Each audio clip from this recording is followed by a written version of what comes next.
nothing has changed since the last time. Like, we're still in the exact same energy.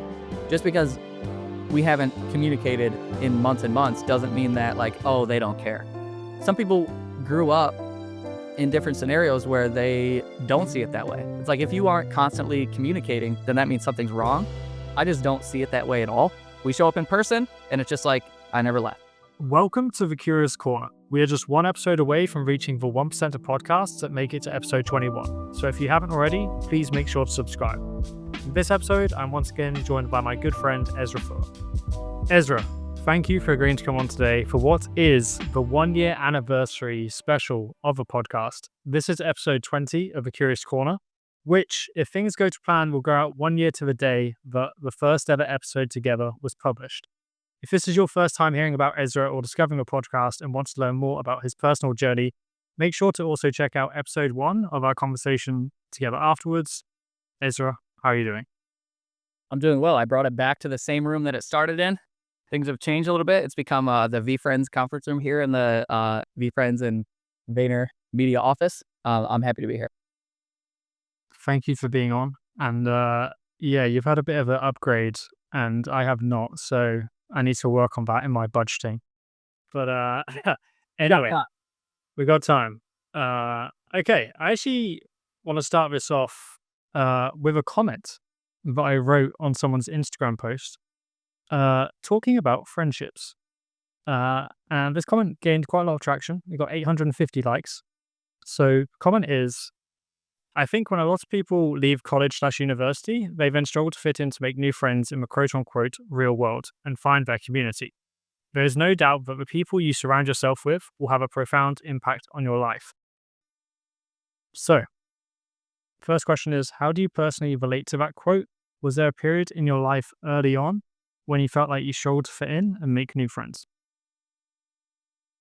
I do resonate with that because I feel like a lot of people are focused on something, right? You're focused on something and you're not necessarily focused on like, how do I meet new people or make new friends or keep up the relationships that you have? So yeah, I mean, honestly, a lot of my friends that I have now are coworkers. They're people that I grew up with and then they're coworkers and or roommates that I've had like college, age. So yeah, I think that I do resonate with that. I think a lot of people do. Clearly, a lot of people, you said 800, a lot of people liked that comment. I believe that you can make friends by following whatever you're interested in.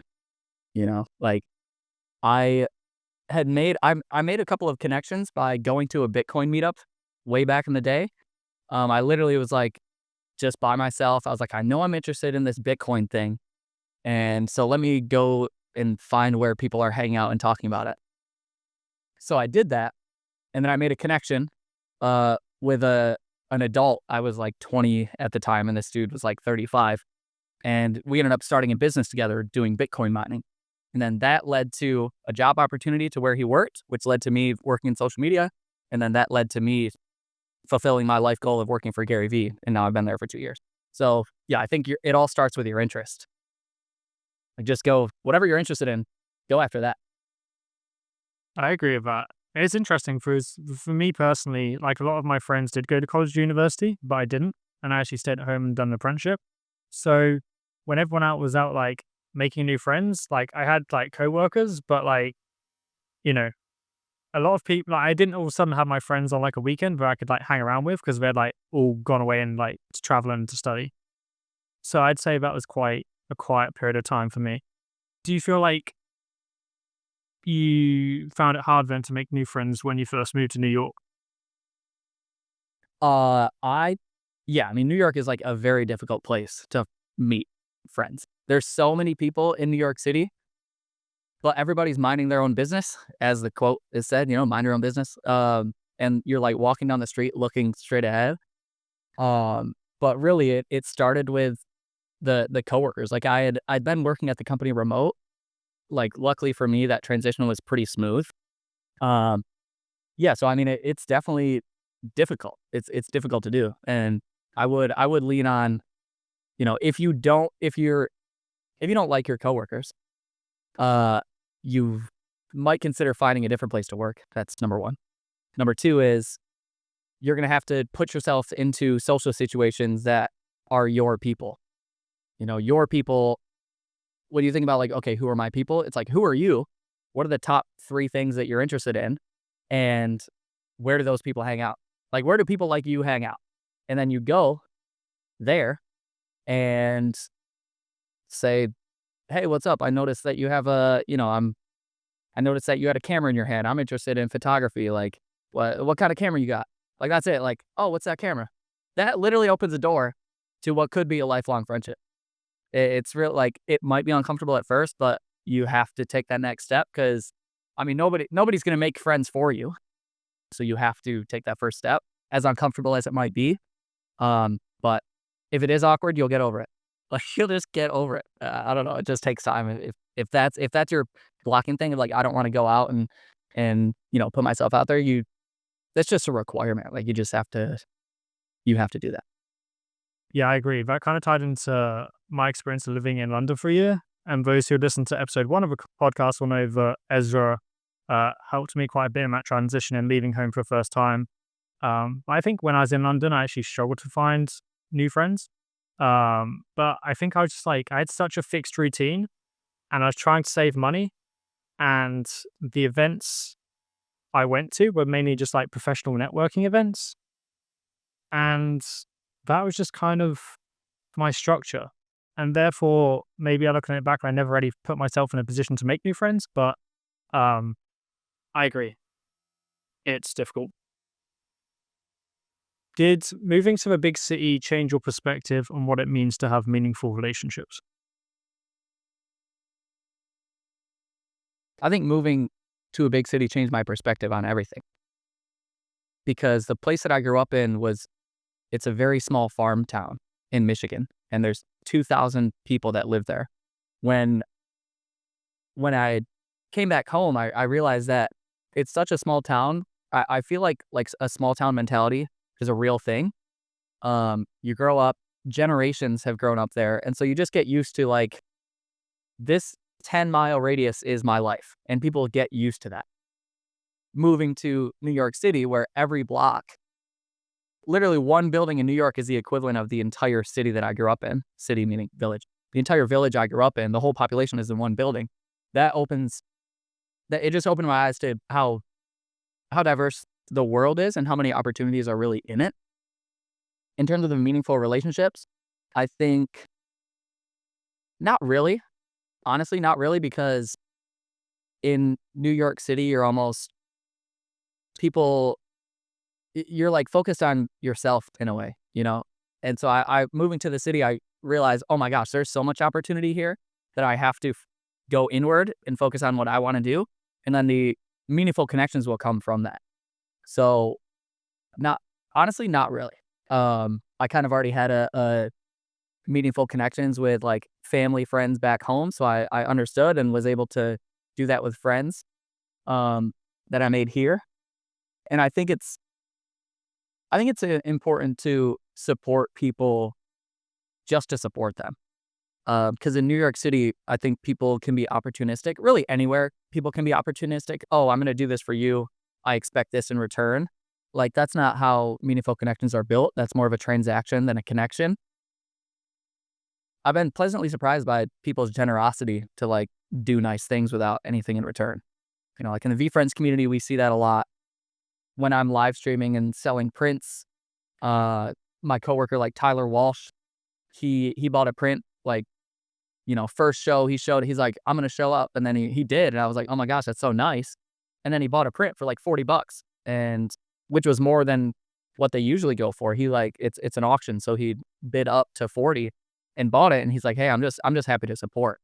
So I think that's been really nice to see is that even in a big city and in a world where people might think like, oh, everybody just wants to get ahead and you know do something nice to get something in return. That's not really true. Like, there are people that are kind and generous. And yeah, so that's what I think. So do you think what if I were to ask you that same question, what do you think? I felt that by being in a big city that I put more focus on having deep, meaningful connections with people as opposed to quantity.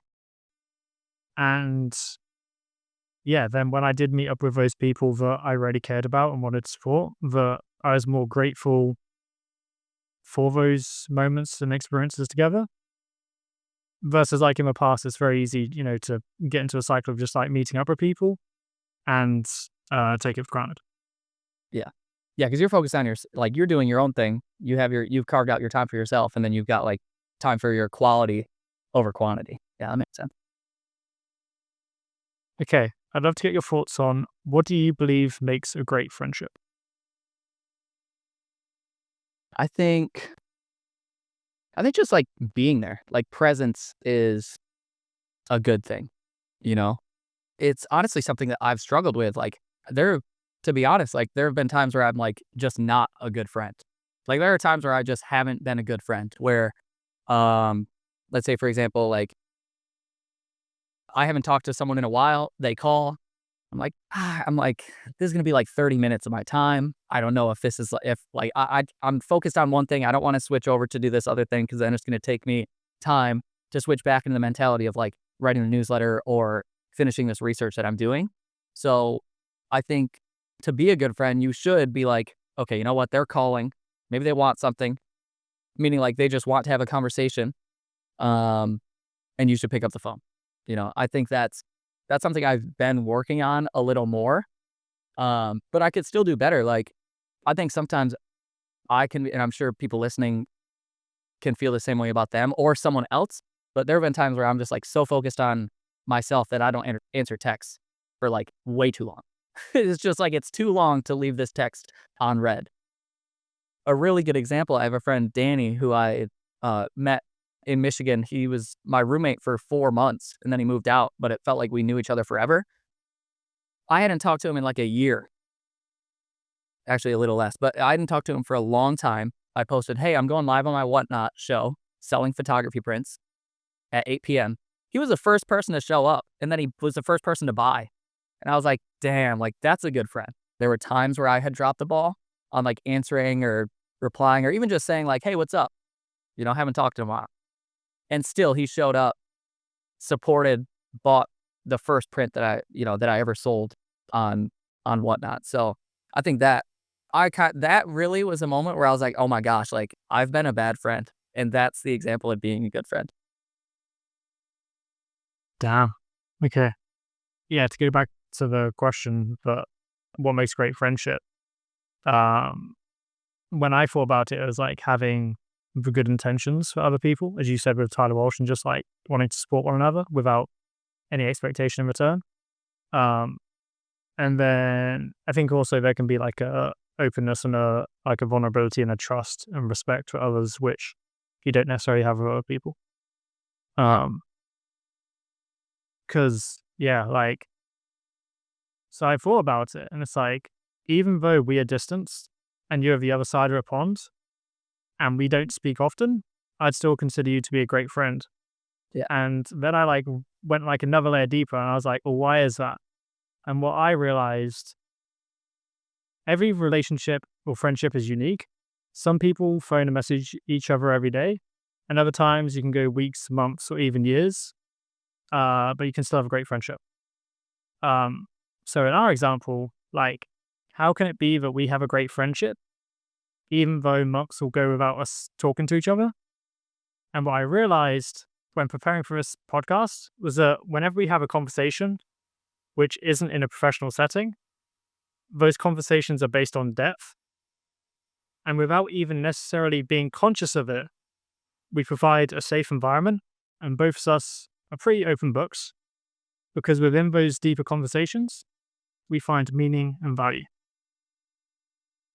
Hey, that's well said. And I think it's just like, I think intentions is important because your intention is just like, let's just have a conversation and see what like we can learn. Or are there questions that I can ask to help both of us?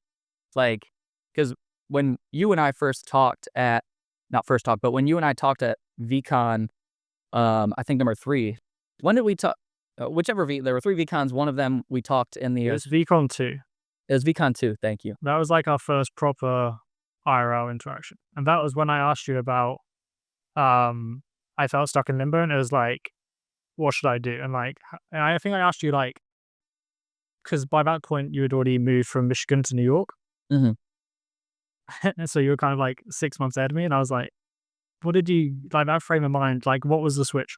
Yeah, it was a similar situation that basically I had experienced and you were asking, and I just like, I think it's energy and intent in terms of, like, those conversations that, you know, my style of friendship is you and I haven't talked in a while, but as soon as we're talking, it's like we're both here and, like, nothing has changed since the last time. Like, we're still in the exact same energy. Just because we haven't communicated in months and months doesn't mean that, like, oh, they don't care.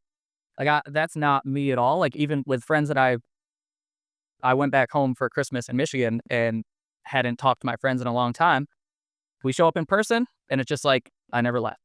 That's like, and I think some people grew up in different scenarios where they don't see it that way. It's like, if you aren't constantly communicating, then that means something's wrong.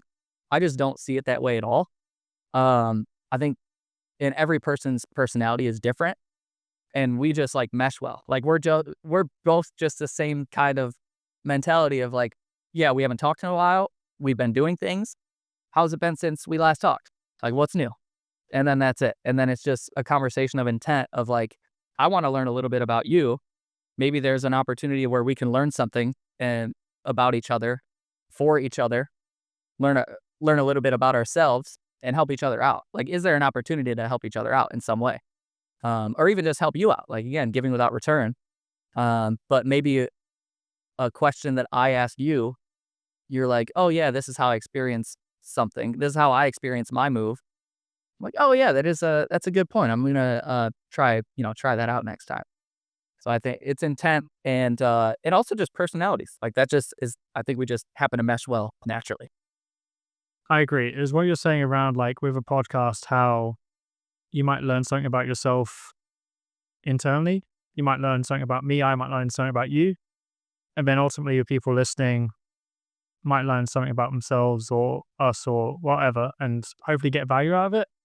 And um, you're like the first repeat guest I've had on the podcast. So I feel like normally I look at it through the lens of, I think this person has a great story and that there's value within that. And I want to like find the best bits and tell that story. But like with this, like if people want to hear your story, then they can go back to episode 1. So for this, I was just like, what's the one thing that I feel like me and Ezra could come together? And I feel like we'd both have good takes on, and there's going to be like maximum value to those listening. Yeah. I think I also think like just in terms of the macro of like what are we doing in life? I think you and I are very similar in that we basically just want to help people out and like we want to experience life and then see what we can learn and then spread the knowledge to other people. Like that's just like the baseline of my life and luckily we were born in a time where we can do that. We're on the other side of the planet and we can have this conversation. So, I think it's like I'm just grateful for that opportunity. And yeah, I really resonated with what you just said of we're basically just trying to help people out. But I'll give you some flowers, and that you were like, because I remember reading about that in the early days in your newsletter, and like that wasn't a proper thought for me. But it's only since I've started creating content myself, and like with a podcast, where that's now a thought. If by me doing content or something else inspires someone else to go do their thing, then it's worth it. Um, so yeah. What role do you think being open and vulnerable play in building a strong friendship? Do you think it's something that comes natural or does it have to be intentional? I think that's a really good question. And this like fires me up because I found that the more open and vulnerable I've been, the stronger the connection is and the more people resonate with it. One thing I'm working on at VFriends is finding content that finding concepts that people don't talk about, but if we hit the right audience and the right topic, they're like, "Oh my gosh, I'm not alone in this experience." And, that comes from a place of vulnerability because you have to, and vulnerability and empathy, because you have to understand what other people's scenarios have been. In terms of making connections from that, yeah, I mean, friends that I grew up with, Josie John Care is an example where I'll post, I forget what the example was, but I posted something that like, should I post it? I don't know. It's kind of like not what I usually talk about. I posted it and then she came back like, oh my gosh, I can't believe I'm not the only one that thinks this. And so, yeah, I think it's really important. And does it come naturally? It comes naturally for me. So I can't really answer if it's something that needs to be worked on. But I think it's just eliminating, if it's not natural, then you just need to eliminate the fear of repercussions from being vulnerable. Because if somebody is going to make fun of you for something that you post, then that's not your people, anyways. Like they're almost raising their hands saying, I'm not for you. And you're like, all right, cool. Like, we don't need to talk then. Like, if you view it that way, it's like, oh, then I'm free to, express myself in whatever way. And then you just base people's reactions. Uh, how do they react? Okay, I want to have more of that or I want to have less of that. Yeah, I agree with what you said, but I feel like the conversations or relationships I have where it's gone more down the path of depth and being open and vulnerable to each other, those are better connections and relationships. And those are people that I might have only known for 3 or 6 months, but I feel like I've known them for so much longer. And that they're actually someone that I would go to if ever I needed help or, XYZ, whatever it is, just because we've gone to that level of depth. Whereas, as you said, other people where it's like you just kind of touch the surface, that's not necessarily the same. Yeah, I'm the same. I feel the same way. Like if you just have the connection with someone, you just know that it's like, oh, I can trust this person because it's trust. It's just a trust in like, oh, you're not like, your intentions are good, and so I can trust that whatever we talk about. And I'm also like, we're I'm looking at the city skyline here from the office. Like, there's millions of people around here, and the opportunities to like connect with people are crazy. Like, it's crazy to zoom out, think that, oh my gosh, humans made all of this, and like we are living life, like we are literally alive and breathing, and at some point, this is going to end. That also is like very freeing to me. Of like, it doesn't really matter what I do as long as my intentions are good. Um, and then opportunities will come from that. Like I truly think that opportunities come from being open, vulnerable, and having good intent. And I just want to make the most out of being alive. I want to make the most out of my limited time here on Earth. And I'm surprised that I'm surprised when people don't feel that way.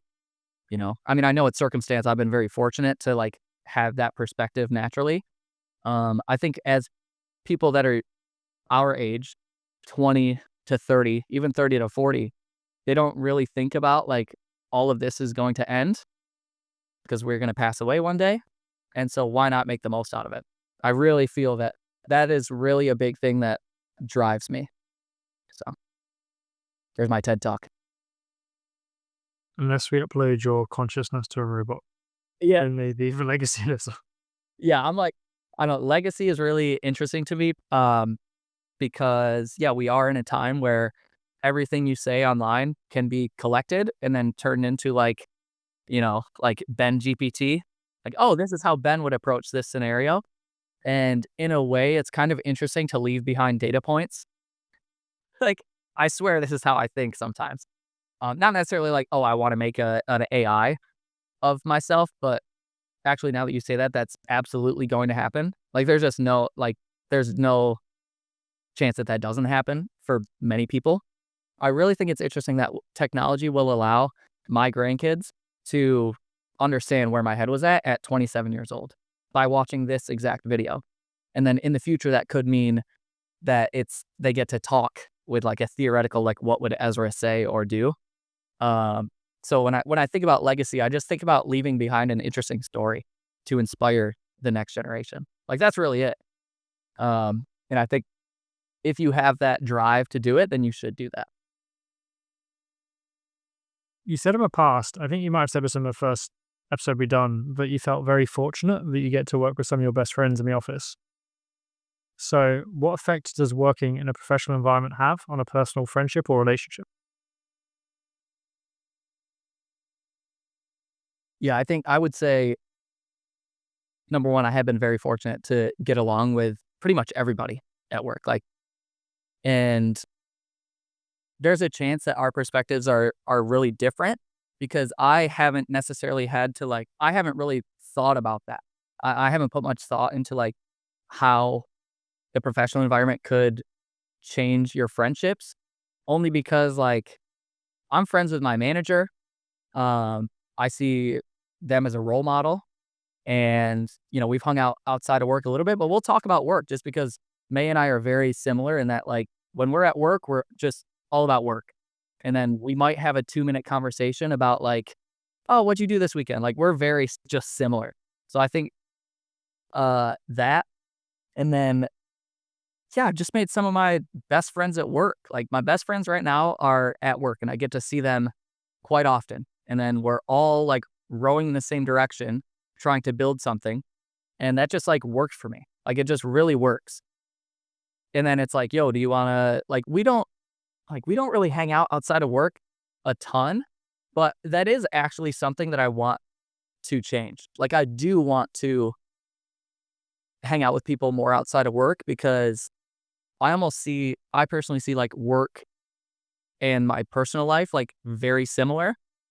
They're like in a way they're separate, but in my personal life, me hanging out is building something like building my personal brand and doing stuff that is going to leave behind data points for future generations. So I think Steve Jobs said that as well of like he sees work and his life as like one and the same. And so me at work is the same as like me outside of work. And I've been lucky that that's the case.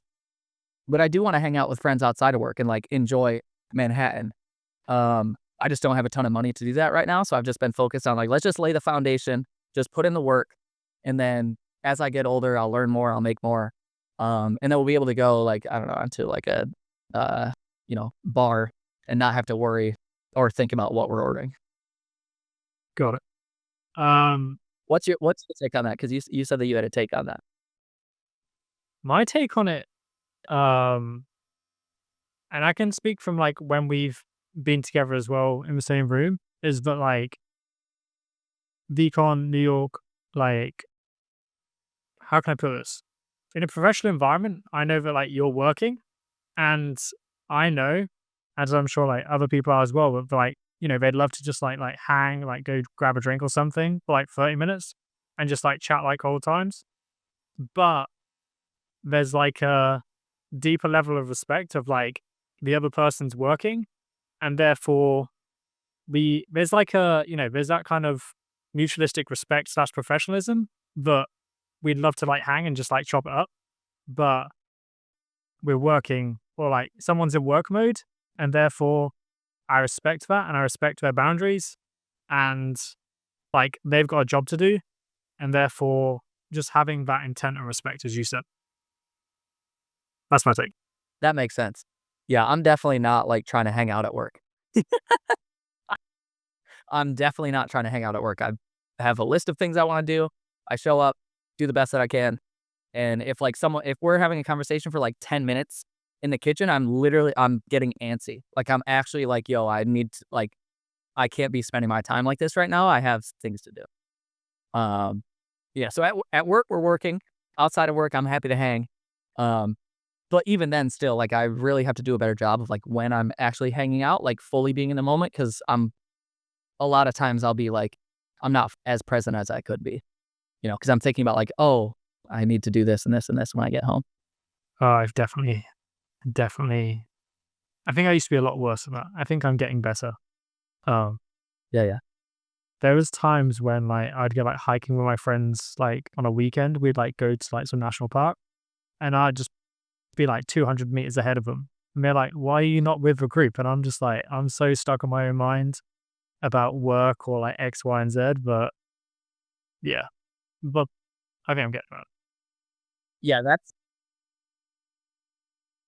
Yeah. Yeah, that's I resonate with that too. I'm like, I would like to be out on my own, like doing my own thing, but it's like, but we're hanging out as a group.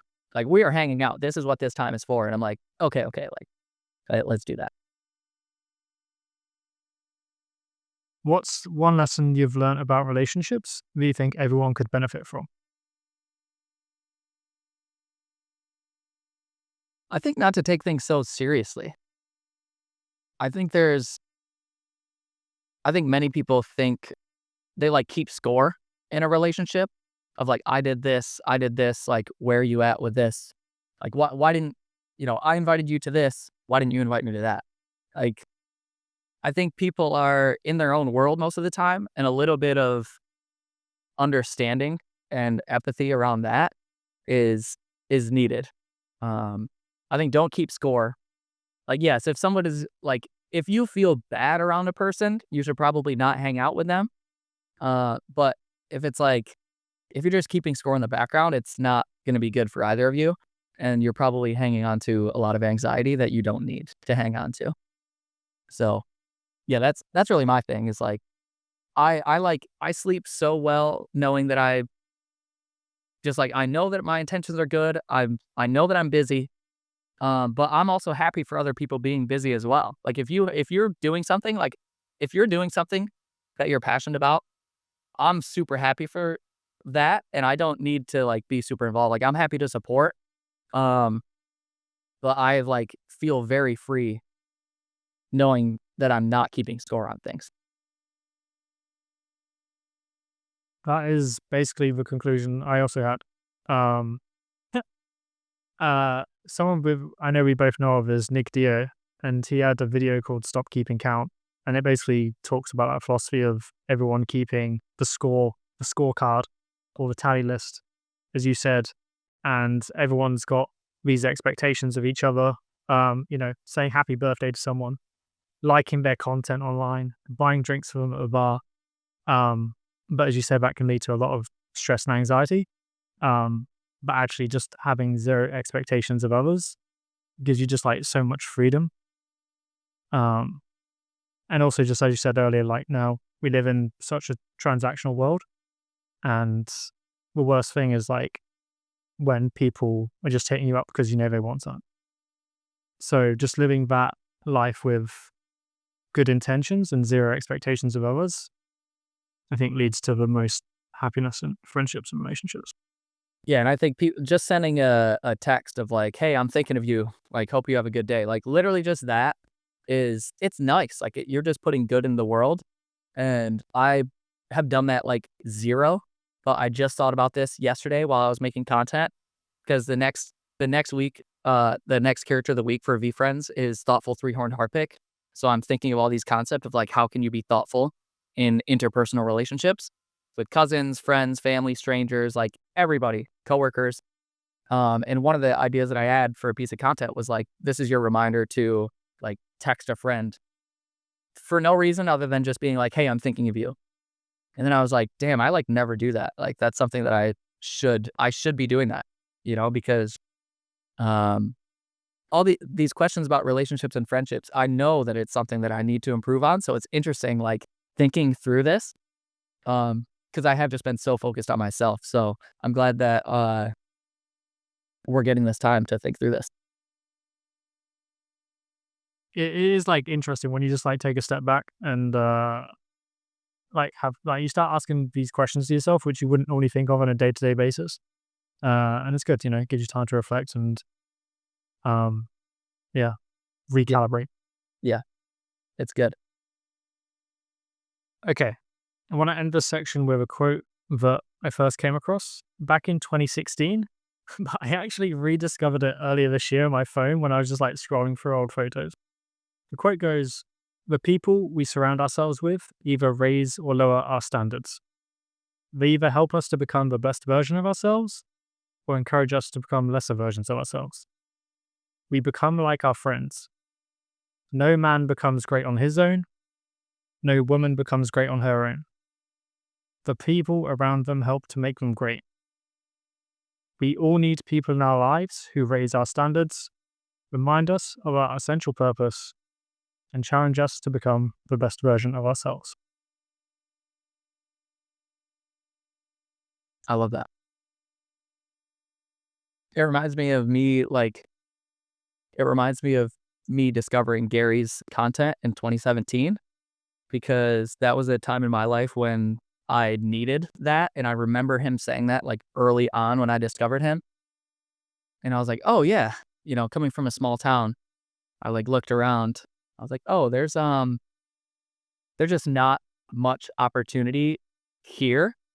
And it's like the village is growing and, like, there's more and more opportunity as time goes on, but I just recognize, like, I want more than just this. And so how can I make connections outside of the scenario that I'm currently in? Because I want to, raise my standards and do things beyond just what my friends are doing. So, yeah, I, like, resonate with that a lot, and it's no wonder that it's so cool that you found it in 2016 because that's, like, right around the time that I started thinking that as well. Think like I screenshotted that in 2016, and then it's like, why did I screenshot? Like it also must have resonated with me, and now it's like 8, 9 years after that.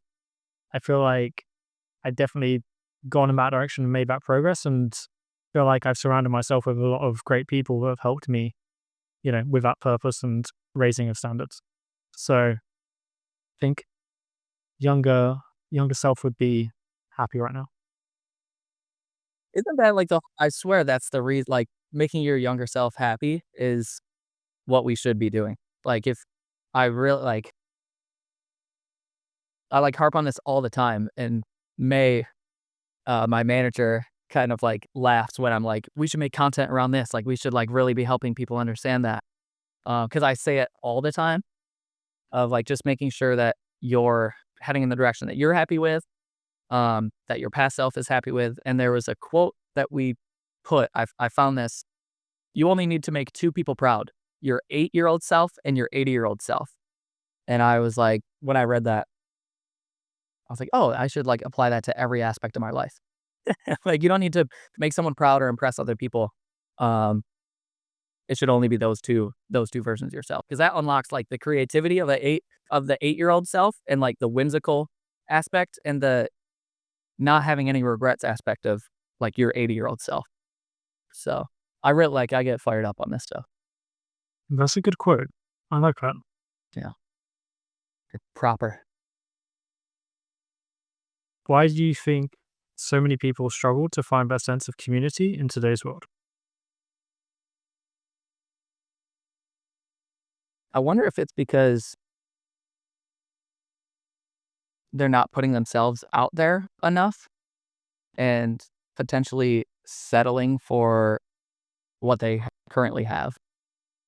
Um, I also think using the internet as escapism versus exploration is the pattern that too many people fall into, where you open up TikTok and you just scroll for something to do.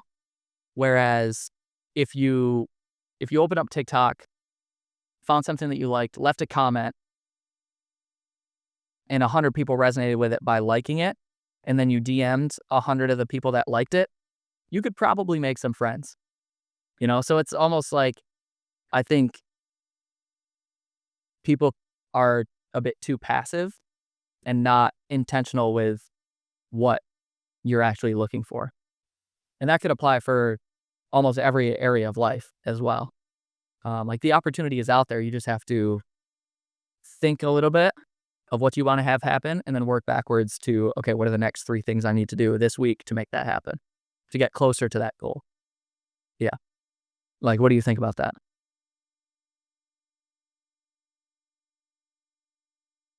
I do agree that for many people, technology and phones is their form of escapism. And because of that, they like, if it was like who's someone that feels lost and hasn't found their sense of purpose or community, I feel like the stereotypical scenario would be someone that like is in their room all the time, is like doom scrolling on TikTok and doesn't have much like social interaction, doesn't enjoy their job, like that sort of thing. So I do agree with your take of how social media, or not even just social media, like Netflix, like whatever it is, can be seen as like such an escapism. But if you have the right intentions and if you use the tools at your disposal properly, as you said, there's no reason why you can't, you know, explore your interests, comment on people's posts, make new relationships, agree to meet up, say what's up. Even just like jumping on like a Zoom call or something. Like it's one DM away. Uh, so the same way how you were speaking earlier about how you're one person away from me making a new friend in New York, it's the same online. It's even easier. You're one DM away. Is that what you would have said? Do you have a different answer? I think people trying to find their community, this kind of whole linked up thing of like purpose and meaning, but half the battle is like knowing your interests and what like puts you on fire. Like, what do you love? Like, what's the stuff you could just do forever and just, keep going? And so I think that's half about. So then maybe it's like, when you're young, just try as many things as possible, test and learn, and just like, don't be afraid if it takes like 10 things to find your thing. And then I think is once you've found that thing, let's say running, for example, then it's like, okay, reverse engineer it. Okay, well, I know I like running all of a sudden. Maybe I should try to see what local run clubs there are. Or, maybe I should just find people that are interested in what I'm interested in. But that could obviously apply to anything. It could be running, it could be dancing, it can be photography, like so many things. There's going to be people which are interested in the same thing that you're interested in. And then it's just, once you know what your interests are, then it's just finding them. So it's either finding them in person or like looking online first and finding those groups, finding those communities. Like chances are they already exist. It's not like you're making a brand new community which doesn't already exist. It probably does already exist. You're just not looking for it. Yeah. So that's what I think. Yeah, I agree too. That's like something I'm most passionate about is like going after your passions. And there's some people that are like, "Oh, you shouldn't turn your passions into a career." And I'm like, "Well, it's worked for me. So that's what I'm going to go with. Uh I think a level of self-awareness is really important. Like knowing what like you said, knowing what drives you. And I know that I like love the business, like how businesses work and like smart business decisions. I know that that's what I'm super interested in. So like what are some ways that I could like try doing that, for myself, or even just if it's not even like taking action for myself, it's just learning about it. Like I know that that's what fires me up. So I'm going to go after that. Self-awareness is a major, major thing. And maybe that is what causes people to not have connections because they don't know what they would even connect with others with. But then to have the self awareness, I feel like everyone goes through some self discovery phase. And there is an argument that potentially, growing up, you're going through school, then you're going to like college, university, like you're constantly on go, go, go. And then it's like you stop and enter quote unquote the real world. And then it's like, damn, I've never like actually thought about deep down what I'm super interested in. Because you've always constantly like been on the move and you've always been rolling. And then all of a sudden, like you enter the gates of a real quote unquote real world. And then it's like, damn, what do I actually want to go to? And I think it's very easy to, you see like all your friends going to college or uni and you're like, oh, damn, I'd like need to go as well. But actually, I think a lot of people just having like a 3-month gap or 6-month gap or 12 months, whatever it is, and just really figuring out what you want to do with your life would be very beneficial, regardless of like what anyone else says. Because then at least you have direction.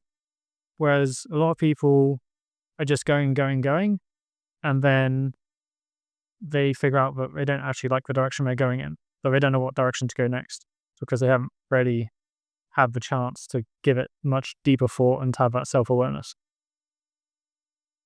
Have you found that you look back like 5 to 8 years ago and you're like, I was a dumbass. Have you found that? Because I swear, I the direction I was going was I look at myself 8 years ago, when I was 19, 20, and I was like, I was a completely different person, I feel like. Like, I had a very cynical viewpoint. I was just living day to day, like, working a construction job and then going home and smoking weed and then playing video games all day until I repeated that process. And so I look back and I think about some of the conversations I had with, my mom when I was still living there around 21, 22 years old. And she was trying to push me like, yo, you should kind of like try and do something a little more with your life. And then that's kind of when the meetup happened, the Bitcoin meetup. And I look back and I was like, wow, I was a completely different person. And when you think back like 5 to 8 years ago and you think that you're a dumbass, that means that you've grown a lot. And in a funny way, and bring it back to relationships, today, when I look at my brothers, I'm the oldest of 5 siblings. I look at my brothers who are 2 years younger and 4 years younger, and I see that exact same process happening to them. I see I see my younger brother, my Leo, who's 2 years younger than me. I see him like now moving in the direction of like I want to do something for myself. Whereas when I lived with him, in my house around like just after COVID, he was like very like recluse, stayed inside, played video games, and I kind of was like trying to be the older brother without being the annoying older brother of like, hey, I'm gonna give you advice that you didn't ask for, and hoping that he didn't do the exact opposite of what I was telling him. And I knew it was a good idea that he should do this, but people are stubborn sometimes, especially family, and especially if it's your older brother telling you to do something. Um, so I'm seeing that revolution. Like I look back at my 22-year-old brother. I'm like, I was exactly where he is now, and I'm interested to see how the mindset shifts. I'll be honest, like I've been thinking about it this whole time whilst you've been speaking, because I've never really thought about it. But I'd say up to the age of 18, I spent a lot of my free time gaming, which could be seen as a bad thing of like, oh, you're wasting your time gaming. But like, actually, like a lot of my best friends, childhood friends, was like the way we became friends was through gaming.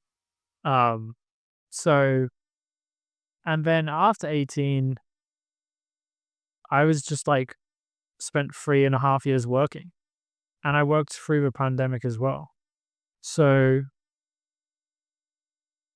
then it was like my spare time was then, I think then it kind of pivoted to like YouTube and, watching motivational content. And then it kind of became a bit more, I don't know if it was, it probably weren't a direction in, but at least it was like seeking knowledge and trying to learn and grow and kind of, yeah, build up my perspective and knowledge. Yeah, you don't have regrets of like how you were gaming. You don't have basically you don't regret it I because mean, I probably shouldn't have gamed as much as I should have gamed. 100%. But like also there's the argument of like you should just be a kid for a little bit. Maybe like post 18, then you should like grow up and like figure out what you want to do. But like, you know, Yeah, I mean, I also think that everything that you experience has to like it has to happen in that certain order to be where you are now, and to become what you will be in the future. Because I mean, I played Rocket League. I put like 600 hours into Rocket League over like a year and a half. I played so much Rocket League. I played so much Fortnite, Call of Duty, so much. But I made friends through that in a way. Like I understood computers more because you like, oh, the game crash. Like, also, is it just me? Well, it definitely wasn't just me. But like, so what I was saying about like childhood friends and like spending way too much gaming, but it got to a point where it'd be like 2, 3, 4 a.m. But like probably at the window of like 1 a.m. to 4 a.m., like we just go deep, like without any real intention. But like, and I'd love to like go back and listen, be like the fly on the wall and just like hear the conversations and deep conversations we had at like, yeah, those like stupid times of the night. Because I know there's golden nuggets in there. And I'm just like, wow. So yeah, I'd actually love to like go back and like just hear myself of those times. Cause yeah, I think there definitely was even if from the outside looking in, it seems like, oh, you're just wasting your time. I do think there is value from a social friendship relationship point of view within that. Yeah. I think like that's spending quality time with your friends. Like playing video games was spending quality time with your friends. It was back then and it is more so even now. Yeah, so I think the root of the question is if you do think like, wow, what a dumbass back then, and I can't believe I spent my time that way. One, you've grown. Two is that's all necessary. I think that's necessary and it's time to like, yeah, 18, 19, 20, 21 years old. You're still a kid. Like you really are still a kid. Um, and even now at 27, I'm kind of like, oh, I'm like kind of understanding things now. I'm just now kind of understanding life a little bit. And then I'm gonna listen to this 6 years from now and being like, no, no, you still didn't understand. No. Ugh. I think I said that just to like seeing that in my brothers, like, I'm just like rooting for them to um, just to like win and be happy in life. And I'm like, oh, is it happening like too slow for them? And then I compare myself. It's like, oh no, I was pretty much the same exact way that they were when they were 20 and 20 when I was 20 and 21. So It's interesting you said that because like I'm the younger brother, so I've never had this thought. So you saying you had this thought of like you see yourself in them 4 years earlier is interesting to me because I've never had that thought. do you find that you're like, do you listen to your older brother's advice? I don't know. I mean, I'd say yes, I do to an extent, but it obviously depends on what it's about. For sure. But yeah, I listen. Yeah. That's good to know. Maybe I'll give more advice to my brothers. No. I think I listen, but like we obviously wouldn't see eye to eye on everything, you know. Um, Me as an older brother, I'm like, I have two younger brothers that I'm like, I know that they want to go the business route, just like I have, like solopreneur, entrepreneur kind of thing. They have a business together where they sell vintage clothes, and they've been in this business together for like 4 years now. And I see having experienced, working in like a corporate structure, moving out of the state into the most uh, hectic and popular city in the world, New York City. Having experienced all that, I see where they have opportunities to try something or like, hey, have you ever thought about approaching your business in this way? And I think my family, where we can be a bit stubborn. Like we don't want to necessarily have people tell us what to do. I resonate with that fully. Maybe that's because I'm the older brother. My mom has said that. She's the oldest sister of five of six kids total, big family, oldest of big family. I'm also the oldest of a big family. And so she's always been like, I don't want people to tell me what to do. So I resonate with that. So it's almost like as an older brother, I want to see my younger brothers win.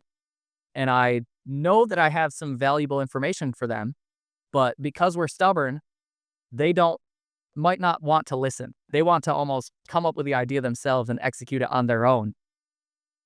And so as an older brother, I'm navigating that while also encouraging them to like think through this scenario in the way that I would think about it because I know it would be helpful. So in the past, there's been pushback with my brothers of like, I'm like, hey, have you ever thought of this? And they almost deflect like, oh no, I don't really want to do that because I want to do it my own way. And I'm like, but this way would work. This way will work for you if you just do it.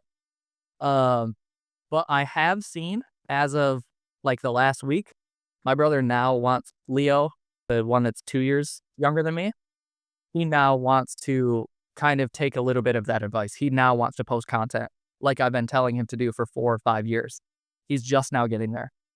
And he called me the other day, like, hey, I've been thinking about it and I think I want to do a podcast with you.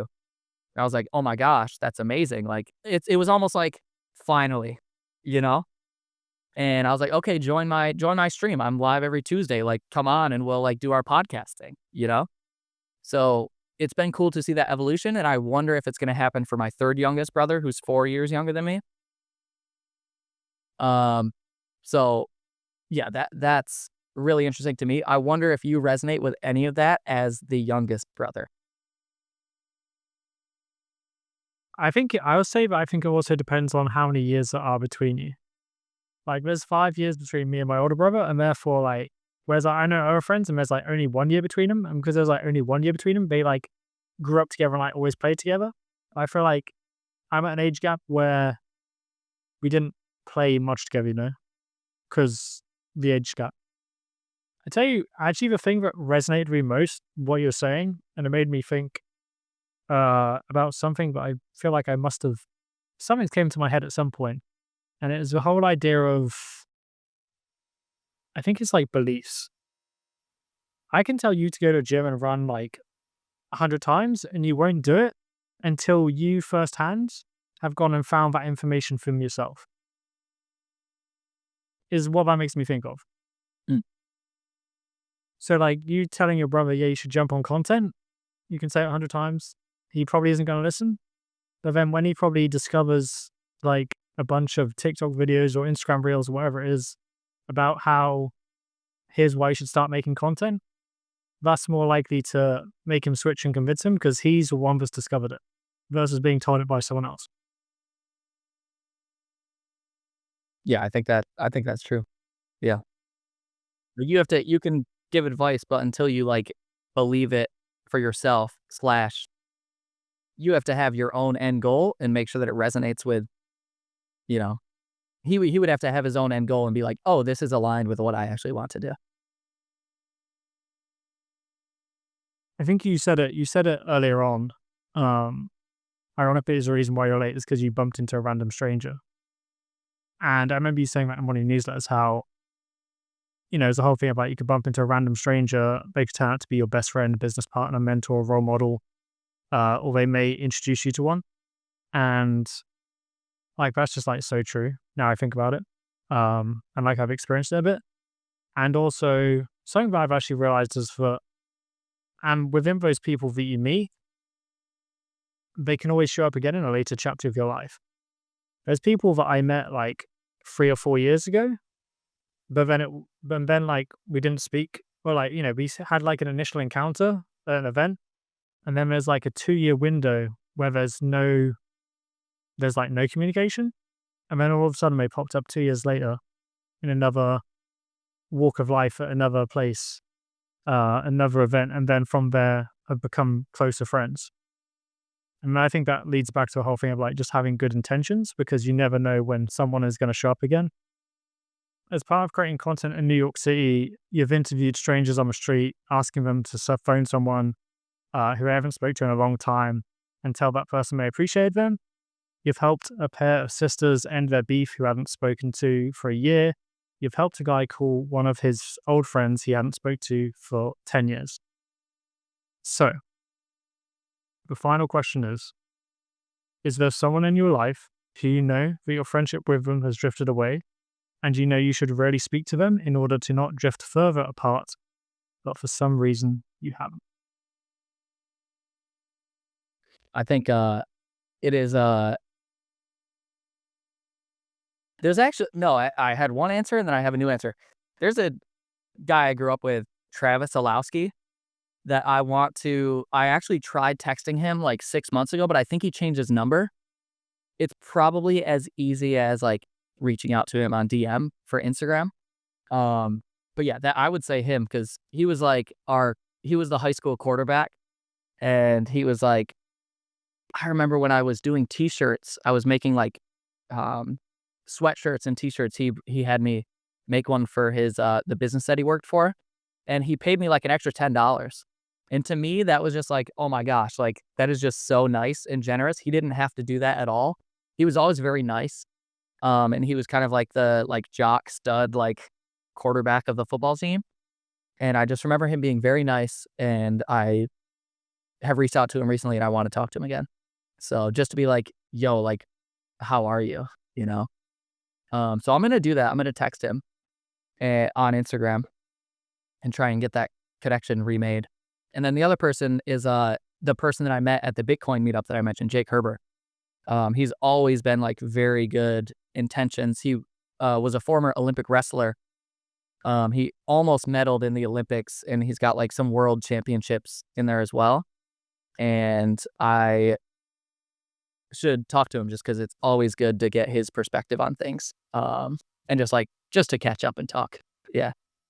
So I think that's a really good question for people to ask themselves too, because doing that with the people in New York City, the sisters, I thought was like so. That was the first one piece of content that we filmed that really like impacted me a lot. Because I randomly just went up to this person and was like, "Hey, we're doing content. Like, I have one question. Is there someone you haven't talked to in a while?" And she was like, I don't really want to do this, but I do. I feel like I should call my sister because we haven't talked in a year." And I was kind of like, "Wow, like that is so powerful." To be able to ask that question and allow that to happen. And the funny thing is, the sister answered within the first ring, so she was almost waiting to have the sister talk. Like they wanted to rekindle their friendship and their sisterhood, but they were being too stubborn. And they just, for whatever reason, they didn't want to be the person to reach out first. And so just that little nudge with that stranger in New York City, I swear all of those videos were like strangers, unless they worked at the company, but we would approach strangers and ask them, and it was really, really nice. And that kind of fueled the mindset of like, life is short. We should make the most of it and just like not like we should just release the inhibitions, be the person to reach out first, and just be open to opportunities. Um, yeah, I was a little bit late to this because I was walking around taking pictures, and as I was walking, a woman was like, "Excuse me, could you take my picture for my social media content?" She had like some bags outside of a fabric store. She's a fashion designer. I was like, "Oh, is this your store?" She's like, "Oh, I'm a fashion designer. It's just good to show like my audience that I'm buying fabric at this place." And so we talked for a couple minutes and added each other on Instagram. And the only reason she stopped me was because I'm like approachable. I've been told that I'm just approachable. It's something about the energy. But the second thing is I had my camera in my hand, and she was just waiting for someone to walk by to take her picture, and I happened to be there, right time, right place, right energy. And who knows what, like maybe in 3, 4 years that turn like something comes from that. And I'm like, "Oh, I need some clothing made for my brand," and she's the person that I go to. Like you just never know. And one of the things that I'm most passionate about in life is never knowing what is going to happen next and just being open for good things to happen. Because so far it's worked for me, and good things have come from that. So that's like my thing that I just wish people would. I hope people take away from this. Is that Mhm. I also thought about this question, and I think my answer is that it's one of my childhood best friends. And like, I think it's actually from how what I was saying earlier about like frequency versus depth of how we spent 5 years as best friends seeing each other every single day. And like now we've kind of like gone our own paths. We actually stupidly still live like 20, 30-minute drive away from each other, but we just don't speak anymore. Or like very rarely. Like we probably have like 1 or 2 encounters a year. But even then it's like small talk. So that's my answer. So I think you kind of said it. I think it's super valuable. And I think if anyone has made it this far, then please, we'd love to know. Let us know in the comments who is the person that you feel you need to speak to for whatever reason, but you haven't yet. And as soon as this episode ends, make it the moment that you pick up a phone and tell them how much you appreciate them, because we'd love to hear your stories and what happens next. yes? And I think that is a very fitting way to end this episode. So, Ezra, thank you once again for coming on and for the open and honest conversation. If anyone listening, if you want to follow Ezra, links to his socials will be in the description. And as he mentioned, he's actually now started doing live shopping, selling prints on a platform called Whatnot. So make sure to check out his photography and his prints that he's now selling online. I actually have some. It's funny. I have some with me. I did not intend for this because I was visiting a framer to try and get these like framed, and so these are some of the examples, just little black and white. photography. Thank you for having me. I always enjoy our conversations, and they're deep and real, and I appreciate you taking the time to offer me the opportunity of your platform. And I'm excited for the future, for you, for me, and for everyone listening. If they um, enjoyed this episode and want to take some pieces and put it into action. So thank you, Ben. Thank you. Thanks for tuning in. If you haven't already, please make sure to follow us, to leave a review, and to connect with us on our socials.